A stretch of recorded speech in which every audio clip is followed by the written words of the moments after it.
மாந்தி நிற்கக்கூடிய நட்சத்திரம். முதல்ல இந்த மாந்தி அப்படிங்கிறது நிறையா பேர்த்துக்கு தெரியறதில்ல. ஒரு கதையாக சூரியனுடைய பையன் சனியாகவும் சனியினுடைய பையன் மாந்தியா அப்படின்னு சொல்லுவாங்க. குளிகன் மாந்தி ஒன்று தான். குளிகன் மாந்தி, இந்த மாந்திங்கிறது பார்த்திங்கன்னா எங்கே பார்க்கப்படும்னா பிரசன்னத்தில் முக்கியமாக பார்ப்போம். இறப்பு, தீவிர சிகிச்சைகள், துர்மரணங்கள், அகால மரணங்கள், கண்டங்கள், சூசைடு, ஆக்சிடெண்ட், அதனால் மரணிக்கிறது, தீவிரமான சிகிச்சைகளால் போகிறது, எதிர்பாராத விபத்துகளில் சிக்கி குடும்பம் திடீர்னு மாற்றுறது, இந்த மாதிரி விஷயங்களுக்கு தாங்க மாந்தி. அதனால தான் எப்போவுமே மாந்திய பலன், அதாவது குரூப்பாக பேசுகிறப்போ, மற்ற கிரகங்களோட பேசுகிறப்ப நான் மாந்தியை பேசுகிறதில்ல. செப்பரேட்டாகவே அந்த மாந்தியை பற்றி நம்ம பேசிக்கிறோம். நான் இதுக்கு முன்னாடி மாந்தியுடைய அந்த வீடியோக்குள்ள ஒரு 3 வீடியோ போட்டிருக்கிறேன். அதாவது மாந்தி எங்கே உட்கார்ந்தா பலன் கிடைக்கும், கிரக சேர்க்கையில் பலன், அதெல்லாம் கொடுத்துருக்குறேன். நீங்கள் என் ஸ்க்ரீனில் இருக்குது. அது போக உங்களுக்கு டிஸ்கிரிப்ஷனில் இருக்குது, நீங்கள் பார்த்து தெரிஞ்சுக்குங்க. இப்போ இந்த மாந்திங்கிறது இப்போ நான் சொன்ன மேற்கண்ட ஒரு அமைப்பு. இப்போ மாந்தி எங்கே இருந்தாலும் இது பல ஜாதகங்கள் எழுதுறதே இல்லை. ஏன்னா அபசகனமாக எதுக்கு எழுதுன்னு சொல்லி சில பேர் எழுதுறது இல்லை. ஆனால் கம்ப்யூட்டர் ஜாதகம், அது வாக்கியமாக இருந்தாலும் திருக்கணிதமாக இருந்தாலும் கேபி ஜாதகமாக இருந்தாலும் உங்களுக்கு அந்த மாந்தின்னு போட்டு எழுதியிருப்பாங்க. மா அப்படின்னு போட்டு வச்சுருப்பாங்க. பொதுவாக மாந்தி 3, 6, 11 இந்த இடங்கள்ல இருக்கலாம். கிரக சேர்க்கை வாங்காமல் இருக்கிறது நல்லது. 10ஆம் வீட்லேயும் இருக்கலாம், தப்பு இல்லை. 3, 6, 10, 11 இருக்கலாம். எந்த கிரகத்தோடும் சேர்க்கை வாங்காமல் இருக்கிறது ரொம்ப நன்மை. இப்படி மாந்தி ஒரு இடத்துல உட்காந்துருச்சு. அப்போ பார்த்தீங்கன்னா 27 நட்சத்திரத்தில் ஒரு நட்சத்திரம் தான் உட்காரும். அப்போ ஒரு நட்சத்திரத்தில் உட்காருது அப்படின்னா நல்லா புரிஞ்சுக்கணும். இப்போ உதாரணத்துக்கு இப்போ ஒரு மகம் நட்சத்திரம் வச்சுக்கோங்க. மகம் நட்சத்திரத்தில் மாந்தி உட்கார்ந்துருச்சு அப்படின்னா, இந்த மாந்தி உட்கார்ந்த நட்சத்திரம் இது கேதுவினுடைய நட்சத்திரம். இந்த கேதுவின் நட்சத்திரங்கள் சொல்லக்கூடிய அஸ்வினி, மகம், மூலம், இந்த நட்சத்திரங்கள்ல கோள்கள் இருக்குதா அப்படின்னு பார்க்கணும். அப்படி இருந்தால் அப்போ அங்கே எந்த அதிபதியான லக்னாதிபதி உட்கார்றாரோ, இல்லை வேற யார் உட்கார்றாங்க, தனாதிபதியா இருக்கலாம், இல்லை ஏதாவது ஒரு கிரகம் இருக்குதா, அப்போ மாந்தி உட்கார்ந்த நட்சத்திரத்தினுடைய அந்த அதிபதியுடைய நட்சத்திரங்கள் அப்படின்னு எடுத்துக்கணும். அப்படின்னா எனக்கு தெரியாதுங்களே, நான் புதுசாக வீடியோ பார்க்குறேன் அப்படின்னா நான் ஷார்ட்டாக சொல்கிறேன், வேகமாக சொல்கிறேன், புரிஞ்சுக்கணும். கேதுவின் நட்சத்திரங்கள் அஸ்வினி, மகம், மூலம். சுக்கிரனின் நட்சத்திரங்கள் பரணி, பூரம், பூராட நட்சத்திரங்கள். சூரியனின் நட்சத்திரங்கள் கார்த்திகை, உத்திரம், உத்திராட நட்சத்திரங்கள். சந்திரனுடைய நட்சத்திரங்கள் ரோஹிணி, ஹஸ்தம், திருவோண நட்சத்திரம். அதுக்கப்புறமா செவ்வாயின் நட்சத்திரங்களாக சித்திரை, மிருகசீரிஷம், அவிட்டம் நட்சத்திரம். அதுக்கப்புறம் ராகுவின் நட்சத்திரங்கள் சதயம், சுவாதி, திருவாதிரை. அதுக்கப்புறமாக குருவின் நட்சத்திரங்களான புனர்பூசம், விசாகம், பூரட்டாதி. அடுத்தது சனியனுடைய நட்சத்திரங்கள் பூசம், மனுசம், உத்தரட்டாதி. புதனின் நட்சத்திரங்களான ஆயில்யம், கேட்டை, ரேவதி.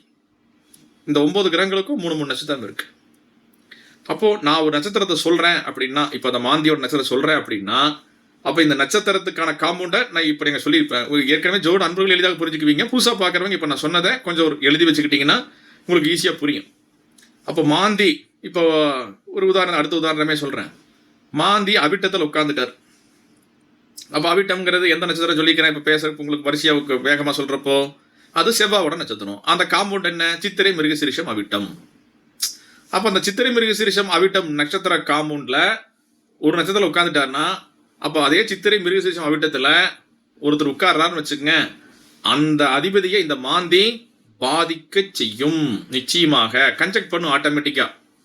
அந்த மாந்தி நிற்கக்கூடிய நட்சத்திரத்தில் அந்த நட்சத்திரத்திலேயே ஒரு கிரகம் இருந்தாலும் சரி, இல்லை மாந்தியோட கிரகம் இருந்தாலும் சரி, அந்த மாந்தி நிற்கக்கூடிய நட்சத்திரம் அது அந்த நட்சத்திரத்தினுடைய அதிபதி உடைய நட்சத்திரங்கள் அங்கே போய் உட்காருது அப்படின்னா அதை நீங்கள் சொல்லிடலாம்.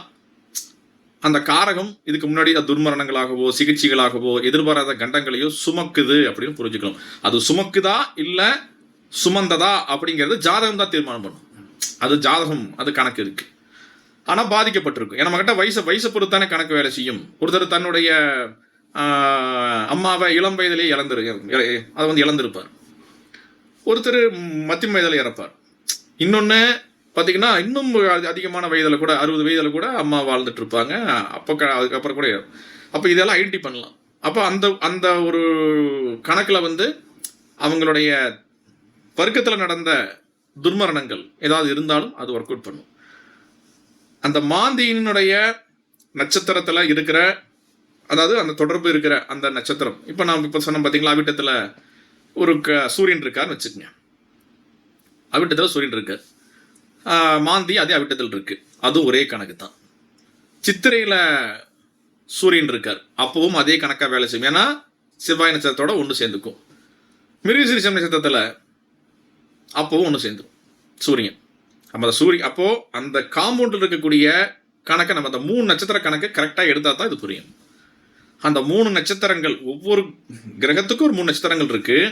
அந்த 3 நட்சத்திரங்களில் ஏதாவது ஒரு நட்சத்திரம் தான் வந்து மாந்தி உட்காரும். அப்போது அந்த மிச்சம் இருக்கிற அந்த 2 நட்சத்திரம் கவனிச்சா அதில் யார் உட்கார்ந்துக்காருன்னு பார்க்கணும். புதன் உட்கார்ந்தா மாமன் அத்தை வகையில் துர்மரணங்கள் அப்படின்னு போகும். சுக்கிரன் உட்கார்ந்தா கன்னி பெண் சுமங்கலியினுடைய துர்மரணங்கள் அப்படின்னு போகும். சூரியன் சம்பந்தப்பட்டா பிதா வழியில் வரக்கூடிய துர்மரணங்கள் அப்படின்னு குறிக்கும். ராகு அதே மாந்தியினுடைய அந்த காம்பவுண்டு, நட்சத்திர காம்பவுண்டில் ராகு வந்து உட்கார்ந்ததுன்னா இது வந்து பாட்டி அந்த மாதிரி போகும். தாய் வழிபாட்டி, தாத்தா வழிபாட்டி அப்படின்னு அந்த மாதிரி போகும். கேது அப்படிங்கிறது அதுவும் இப்போ அப்படித்தான், தாத்தா அம்மா வழியில் வரக்கூடிய தாத்தா அப்படியெல்லாம் கணக்காகும். இல்லை மரண கணக்குகள் தான், தீவிர சிகிச்சைகள் மரண கணக்குகள். பிரசனத்துலேயும் அது வந்ததுன்னா அந்த கேள்வி கேட்குறாங்க, எங்கள் அப்பாவுக்கு பிரச்சனை ஆகுமா, அவர் வந்த டைமே மாந்தி நட்சத்திரம் இருக்குது, உடனே அங்கே மாந்தி நட்சத்திரத்தில் அந்த கோல் ஒன்று அடிபட்டதுன்னா கண்டிப்பாக அவங்க அப்பா விரைவில் மரணமாக போயிடார் அப்படின்னு சொல்லிடலாம்.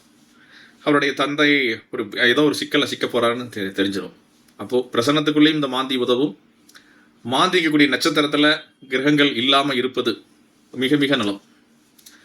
இது வந்து பாஸ்டில் ஏதாவது ஒரு வர்க்க ரீதியான அவங்க இறப்புகளை, அவங்க அப்பாவுக்கு கூட பிறந்தவங்களோ, சகோதரனா சகோதரியாக இருக்கலாம், இல்லை வந்து அம்மாவுக்கு கூட பிறந்தவங்களோ, தாத்தாவுக்கு கூட பிறந்தவங்களோ, ஏதாவது இளம்பியல் மரணம், சூசைட் ஆக்சிடென்ட் இதெல்லாம் நடந்திருக்கும். அப்போது இதெல்லாம் அதே மாதிரி நடந்திருக்கும். இது நம்ம சின்ன குழந்தையா இருக்கிறப்போ வந்து அவங்க உசுரோடு இருக்கிறாங்க. இப்போ ஒரு 6 வயசு 7 வயசு ஆகிறப்போ ஒரு இறப்பு நடக்குது அப்படின்னா நமக்கு தெரியாது. ஆனால் ஜாதகம் பார்க்கும்போது அது பதிவாயிடும். அப்போ அந்த அந்த நட்சத்திரம் அதுக்கு நாம தான் காரணம் அர்த்தம் இல்லை, நம்ம ரெஃப்ளெக்ட் பண்ணுறோம், அவ்வளோதான். இப்போ இங்கே இருக்கிறது எப்பவுமே அதனால் தொழிலுக்கோ காசு பணத்துக்கோ இல்லை வந்து இல்லற வாழ்க்கைக்கெல்லாம் பிரச்சனை கிடையாது. அது ஒன்லி அந்த அந்த உறவுகளுக்கு அது மரணம், தீவிர சிகிச்சை இந்த மாதிரி விஷயங்களை தான் அதிகமாக கொடுக்குதுங்கிறத புரிஞ்சுக்கணும். அதனால் மாந்தினிக்கக்கூடிய நட்சத்திரத்தை நம்ம எப்பவுமே கவனிக்கணும். அந்த நட்சத்திரத்தினுடைய அதிபதியினுடைய நட்சத்திரங்களில் கோள்கள் இருந்தால் நீங்கள் வேணா பாருங்க, சந்திரன் கடகராசி பூசத்தில் இருக்கார், அனுஷத்தில் மாந்தி இருக்கு. ஏன்னா சனி நட்சத்திரம் தான் சொல்கிறோம்ல. இந்த சந்திரன் மாந்தி சம்பந்தமாச்சுன்னா அவங்க தாயார் வழியில் ஒரு துர்மரணம் நடந்திருக்கும். ஒரு பெண் அகால மரணம் அடைஞ்சிருப்பார். கேட்டு பாருங்க, வரும். இப்போ சந்திரன் மாந்தி, அதே மாதிரி சூரியன் மாந்தி, இந்த மாதிரி ஒவ்வொன்றுக்கும் நிறைய இருக்குது. அதெல்லாம் ஜாதகம் பார்க்கும்போது தான் அதை பற்றி கொஞ்சம் டிஸ்கஸ் பண்ண முடியும். ஆனால் ஒரு குறியீடு சொல்கிறேன், அதை புரிஞ்சுக்கணும். இப்போ இது ஒரு பேசிக்காக தான், இதுக்கு மேலேயும் ரொம்ப அதிகமாக சென்சிட்டிவான இந்த டாப்பிக்கை பேச முடியாது. அந்த நட்சத்திரத்தில் இருக்கக்கூடிய இதை கவனிச்சாவே நமக்கு நம்ம உங்கள் வாழ்க்கையில் நடந்த விஷயங்களை ஆய்வு செய்து பாருங்கள். இப்போ ஒரு சில இடத்துல 2-3 நாளாக உட்காந்துன்னா அப்போ அந்த அளவுக்கு பாதிப்புகள் இருக்குது அப்படிங்கிறத நீங்கள் புரிஞ்சுக்கணும். அந்த உறவு தீவிர சிகிச்சை ஒன்றா நடந்திருக்கணும் அல்லது நடக்க போகுதுன்னு அர்த்தம். புரியுதுங்களா? உயிரிழப்பு நடக்கணும் இல்லை இதெல்லாமே நம்ம சமகாலத்திலே பார்க்குற விஷயமா இருக்கும். அதுதான் விஷயம்.